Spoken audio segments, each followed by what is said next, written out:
inmensidad y soledad del espacio, del cosmos, un pequeño planeta gira en torno a una estrella más.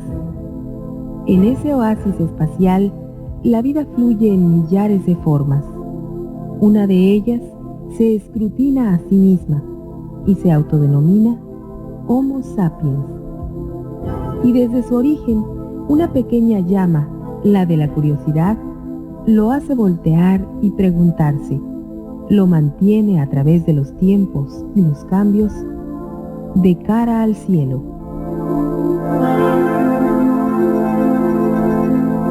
Quédese esta tarde en De cara al cielo y comparta con nosotros interesantes temas sobre astronomía.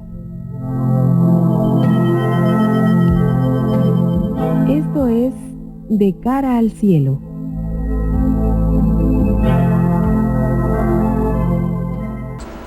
Reciban un cordial saludo de Julio César Saucedo, de aquí del área de astronomía del Departamento de Investigación en Física de la Universidad de Sonora.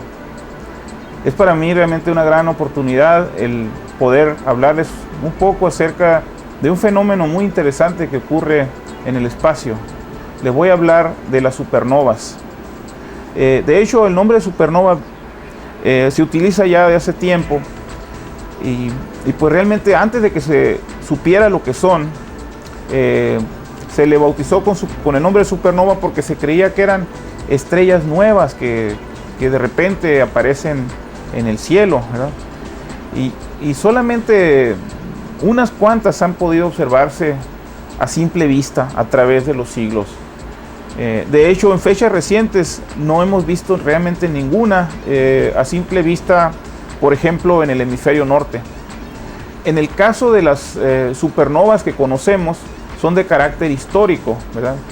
Muchas de estas supernovas son registros que hicieron los chinos, en algunos casos hace 2000 años, por ejemplo, otras hace 1000 años, otras son de hace unos 500 años ya en Europa. Pero el caso es de que las supernovas ahora podemos estudiarlas no solamente viéndolas a simple vista, sino observándolas a través de telescopio, utilizando la tecnología moderna, y gracias a esto hemos podido realmente avanzar mucho y saber lo que son las supernovas. Entonces, ¿qué es una supernova? Pues es una explosión en la cual una estrella muere de manera espectacular.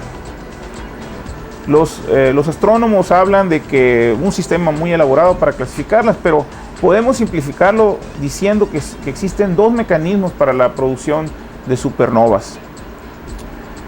En primer lugar tenemos las supernovas termonucleares. En estas esencialmente se habla de lo que se conocen como supernovas tipo 1A, y en segundo término podemos hablar las supernovas por colapso del núcleo, que incluye a todas las demás supernovas. Estos términos son un poco técnicos y por eso voy a tratar de explicarlos un poco. En realidad lo importante que hay que recordar es que las estrellas tienen un ciclo de vida, nacen, después tienen un proceso evolutivo y después mueren. Y la forma como mueren, pues precisamente mueren en muchos casos como en forma de una supernova. Y después lo que resulta de estas supernovas va a integrarse en nuevas nubes nebulosas donde van a formarse nuevas estrellas. El material ya no va a ser el mismo porque se van a construir elementos nuevos, elementos más pesados que no existían antes. Vamos a ver un poquito acerca de esto, de lo que es la evolución de las estrellas, porque es esencial para este tema. En principio de cuentas, durante la vida de las estrellas hay un balance perfecto de fuerzas. Esto hace que, por ejemplo, el Sol lo veamos siempre del mismo tamaño, ¿verdad? A través de sus casi 4.600 millones de años, el Sol ha tenido un diámetro, un tamaño igual o casi igual. ¿A qué se debe esto? Bueno, se debe a que hay un balance perfecto entre dos fuerzas. Por un lado tenemos el peso de las capas que trata de irse hacia el centro, de caer hacia el centro, pero a la vez existe la presión de los gases que existen en su interior, que es generado por la fusión nuclear. La fusión nuclear es un proceso en el cual se unen elementos ligeros para formar un elemento más pesado. Y en este proceso, debido a que la masa final resulta ser menor que la masa inicial, hay una masa, por decir así, que se pierde, pero esa masa se convierte en energía. Y esa es la energía que realmente nos alimenta, digamos, en el sistema solar. Casi toda la energía proviene del Sol, del proceso en el cual se unen 4 hidrógenos para formar un núcleo de helio. Y a la vez esto está calentando esos gases y de tal manera de que se alcanza un balance entre las dos fuerzas que les acabo de mencionar. Pero ¿qué pasa cuando se agota el combustible? Una estrella como el Sol, cuando ya no tenga más material para seguir el proceso de fusión nuclear, se va a quedar simplemente como un objeto muy denso, pero ya no va a poder seguir generando nueva energía. Lo único que va a hacer seguirse enfriando, ¿verdad? Y va a durar enfriándose por mucho tiempo porque es una masa muy grande, ¿verdad? A ese objeto lo conocemos en los astrónomos como una enana blanca, ¿verdad? Porque son objetos que son de un tamaño, digamos, mucho menor que el Sol. Sería como el tamaño de un planeta, como la Tierra, ¿verdad? Pero tendría una masa como el tamaño del Sol. Resulta ser que una enana blanca que llega a estar asociada con una estrella compañera en un sistema binario, si se dan las condiciones que la enana blanca pueda robar suficiente materia de la otra estrella, entonces vamos a tener la explosión de una supernova termonuclear. Eso sería un caso de supernova. Las termonucleares provienen de enanas blancas en sistemas binarios. Pero las que son mucho más masivas que el Sol van a terminar sus vidas en supernovas por colapso. Déjenme hablarles en un poco de más detalle lo que son las supernovas termonucleares. Un objeto compacto conocido como enana blanca, objeto que, por cierto, el Sol se va a convertir en uno de estos objetos en unos 6.000 millones de años. Luego de arrebatar materia a su compañera en un sistema binario de estrellas, va a alcanzar a superar una cierta masa límite, ¿verdad? Que conocemos los astrónomos como la masa de Chandrasekhar. Chandrasekhar pues era el apellido de un astrofísico hindú que fue premio Nobel y hizo un trabajo muy importante para entender cómo ocurren estas explosiones de supernovas y otras cosas más, ¿no? Bueno, el caso es que cuando una enana blanca supera la masa de Chandrasekhar, ya no puede quedarse así. Esa inestabilidad va a provocar la explosión en segundos. Pero durante ese tiempo tan breve se van a formar una gran cantidad de elementos nuevos. Elementos como por ejemplo el hierro, el níquel, el silicio, el azufre, el calcio, etc.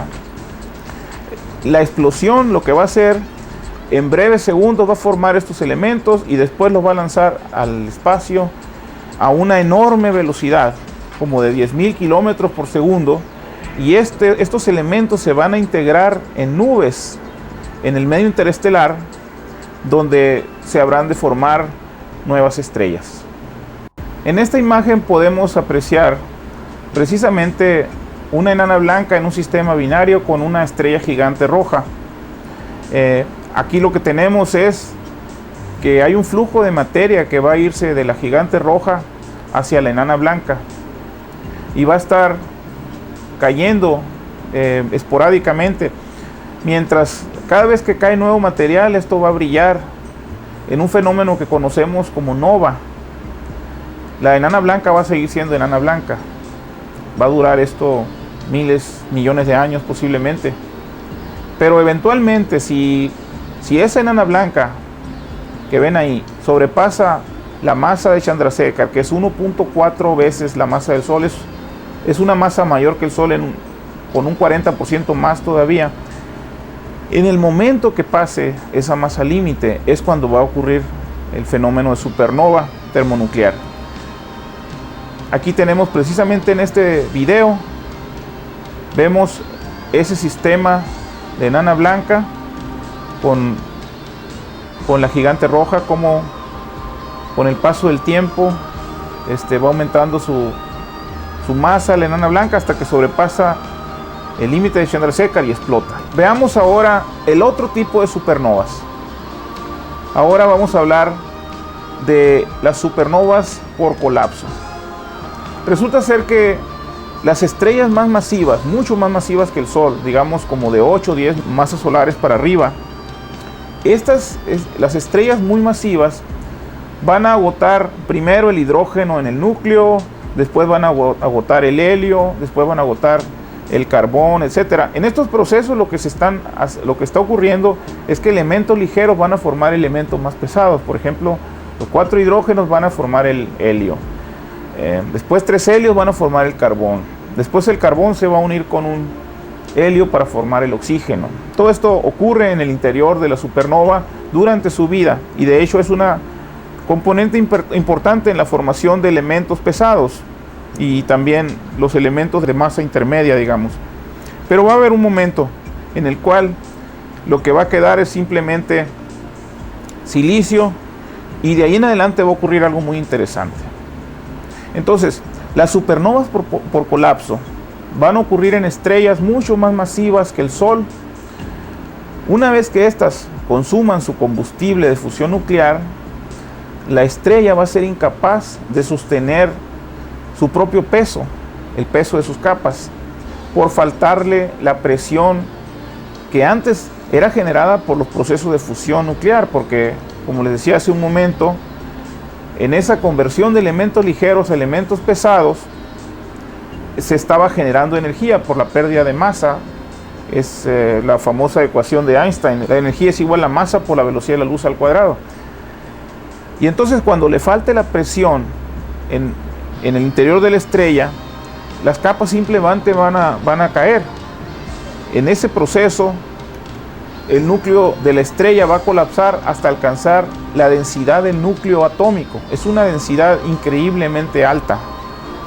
Pero en ese momento, cuando alcance esa densidad, la masa de las capas que siguen cayendo se van a encontrar con una fuerza tremenda que va a hacer que rebote todas esas capas hacia afuera, hacia el espacio, en cuestión de segundos.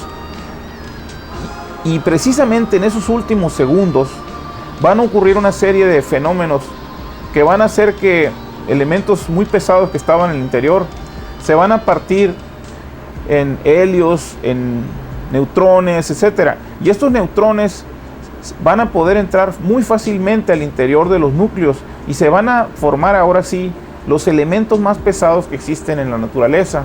Hablamos del oro, hablamos del uranio, etc. Y es precisamente solamente en esos momentos cuando se crean los elementos más pesados de la naturaleza. Ahora, las supernovas por colapso ocurren en estrellas muy masivas, son las que tienen una vida menor. Las estrellas como el Sol, por ejemplo, duran 10.000 millones de años. Las estrellas más pequeñas que el Sol, menos masivas, pueden vivir hasta cientos de miles de millones de años. Son cantidades, tiempos muy grandes. Sin embargo, las estrellas más masivas tienen vidas que duran unos cuantos millones de años. Por poner un ejemplo, una estrella que tiene una masa 20 veces la masa solar, esta va a durar del orden de 10 millones de años consumiendo el hidrógeno en su núcleo. Después solamente va a durar 1 millón de años consumiendo el helio, convirtiéndolo en carbono, etc. Después solamente dura 300 años en convertir el carbón, en quemar el carbón, digamos, para formar oxígeno, por ejemplo. 200 días para utilizar el oxígeno, pero solamente va a tardar 2 días en consumir el silicio. Y entonces, cuando ya forma el silicio, el siguiente elemento es el hierro. Entonces es cuando la explosión es inminente. Una vez que ocurre la explosión de una estrella muy masiva, lo que vamos a tener va a ser, por un lado, una bellísima remanente que va a seguir caminando hacia el espacio, formando una nube multicolor. Y en el interior de ella vamos a tener una estrella, bueno, entre comillas, porque realmente ya no es una estrella que genera energía propia en su centro. Esta va a ser simplemente un cuerpo compacto, que es lo que conocemos como una estrella neutrónica. Pero también puede ocurrir para estrellas más masivas que se forme lo que conocemos como un agujero negro. Es el producto de las estrellas más masivas que colapsan en un evento de supernova y se forma este misterioso objeto, ¿no? Lo que es el agujero negro. Veamos algunos de estos ejemplos de lo que son las remanentes de supernovas. Estas pueden durar miles y miles de años. Por ejemplo, aquí está una que fue observada por los chinos hace 2000 años. Aquí tenemos otra que fue observada en el año 185 de nuestra era por los chinos. Aquí está otra que fue observada en el año 1006 por los chinos.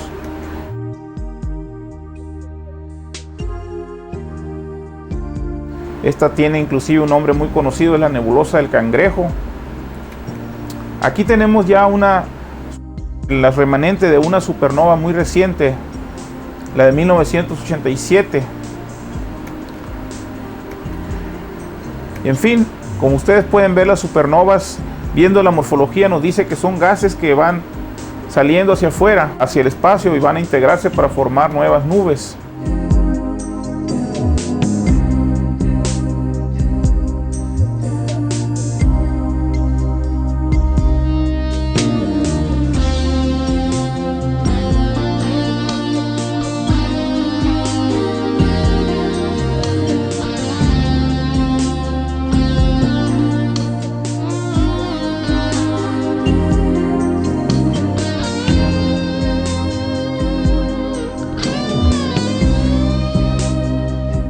Ahora déjenme hablarles de un fenómeno que se observó recientemente. El caso de la famosa supernova 2006 GL, es el nombre técnico de una supernova que se observó en el año 2006.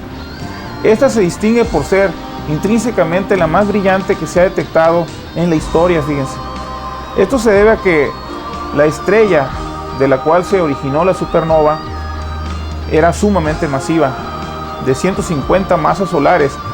Y por este motivo la supernova brilló más que ninguna otra. Brilló como 50,000 millones de soles. Claro, no lo vemos aquí con esa intensidad porque no se encuentra a la misma distancia que el Sol. Sin embargo, podemos inferir realmente el brillo haciendo estudios. Por ejemplo, sabemos el brillo de la galaxia y podemos ver que la galaxia es difícilmente visible.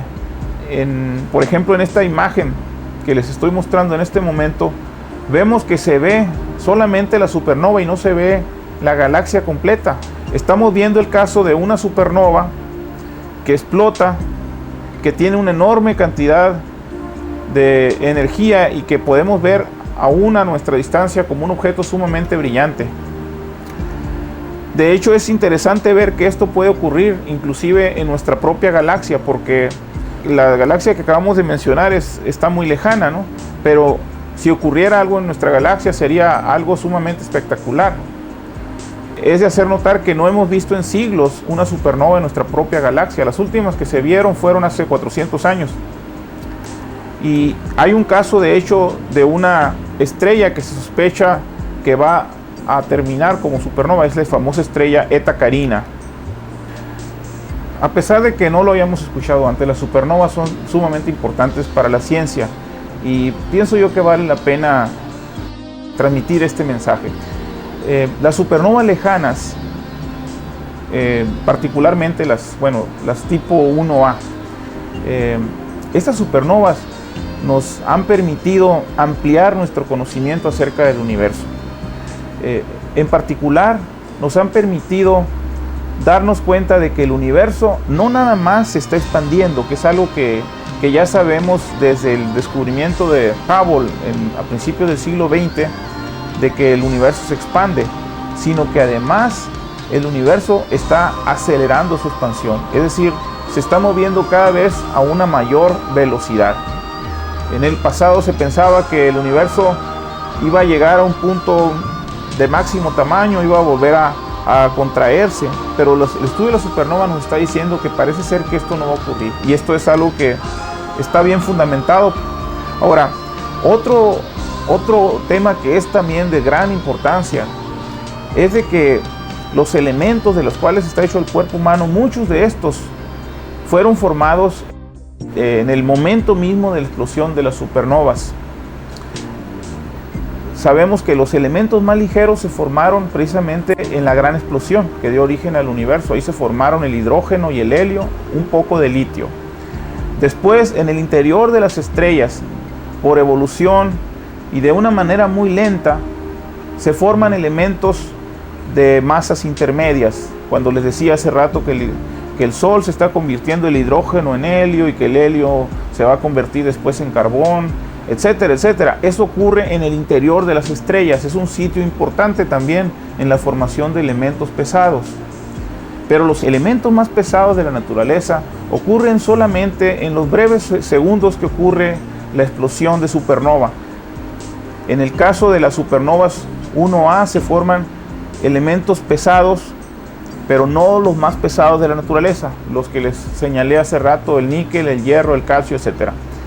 Los más pesados, que incluyen al oro, incluyen hasta el uranio, todos los transuránicos, estos elementos se forman en los breves segundos de la explosión de una supernova por colapso. Estas son enormes masas de estrellas que colapsan y que van a formar estos elementos. Aparte de que también van a producirnos esas maravillosas estructuras que conocemos como remanentes de supernovas y dejarnos en el espacio algo como un agujero negro o una estrella neutrónica.